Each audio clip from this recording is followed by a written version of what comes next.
Well, to be fair, I mean, as Herman said, the love for the game. And I don't think I love anything in life more than cricket. So when you go out to bat or when you go out to represent your country, I don't think any other thoughts are there in the mind. When you put on the Indian jersey, the only thing you want to do is represent India and win the match for the country.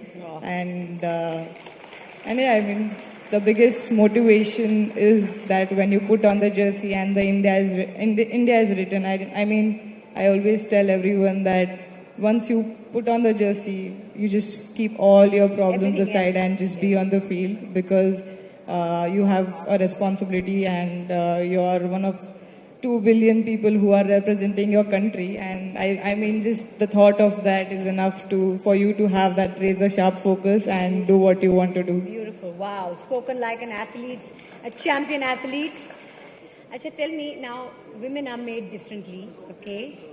We play as good cricket as the men do, but we are made differently. So I want to know, are there ever disagreements within your team and sort of who sorts them out? How does that work, Smriti? Or does everyone get along? Because in a team full of that many, a squad full of 15 women, team of 11, does everything go hunky-dory or is it like थोड़ा कभी-कभी मतलब issues होते हैं और कौन resolve करता है? I think I'm liking how you asked me this question. all the nicer ones were there. No, you look like you're the kind to resolve issues.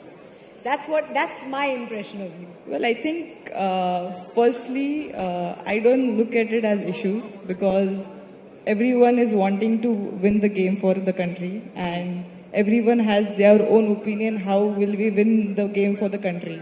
Healthy discussion. So So united in purpose when you're out there, but there can be issues in the dressing room. कभी-कभी होते होंगे. अब देखो, women's cricket के बारे में लोग जानना चाहते हैं और तो वो inside story थोड़ी तो बतानी पड़ेगी आपको. But genuinely, if we don't have that discussions or arguments, we aren't winning on the ground. Because if we do not have those sort of discussions where we are disagreeing to Right. something, that means we are not passionate enough to win the match for the team. So we do definitely have those sort of discussions. I wouldn't again say it's arguments. I would still term it as discussions because I mean, of course, we have to select the best 11. We have to decide if you are batting first or bowling first, and everyone has their own opinions about how will win the match. I don't think anyone is correct or wrong. They have their own thought process that how would we win the match for the country. But I don't see ever that the discussions goes into arguments because I feel we You have. can agree to disagree. Yeah. और आगे बढ़ो. Yeah, there might be times where I go to Haridi and I'm like, you know, we need to do this, and we have the liberty to each other to say yes or no, and that's pretty. I think we've kept it very chilled in that terms that she can say a no to me as well. Even I can say a no to her that I don't think I still think we should do this. But I think without that, I don't think we would have had the trophy.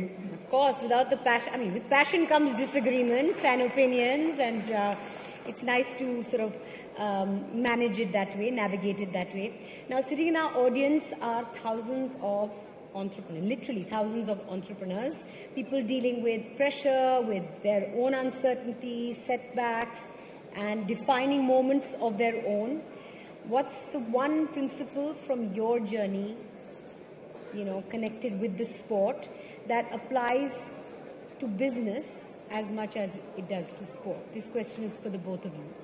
You want to go first? What is the one thing from the game of cricket or teamwork that applies to, you know, the sport as well as to business and life? I think there are two things. Firstly, I don't have any knowledge about entrepreneurship, so don't take me wrong in any ways. But there's two things which I really keep thinking when I'm playing the game. And what cricket has taught me is that you always start your innings from zero, no matter if you've got 100. So that's beautiful. That is a beautiful, beautiful, wonderful. Like There's the a next, lot of relatability there. Yes. yeah, the next day is always a new day for you have the best day or the worst day. I mean, you still have chance to get better at it. And the second thing which we always discussed during the World Cup that don't play for yourself, play for the person who's right next to you. And I mean, of course, in entrepreneurship, there's a lot of people behind the scenes. So sometimes we get too caught up for doing it by ourselves and we put that pressure on ourselves. But sometimes when you start thinking that I want to do it for the person right next to me, I mean, the job gets a little easier. So that's what we kept discussing, that we have to do or play for. Like, I wanted to score 100 for the person right next to me rather than for my own self, which really helped. That gives you another kind of drive altogether, doesn't it?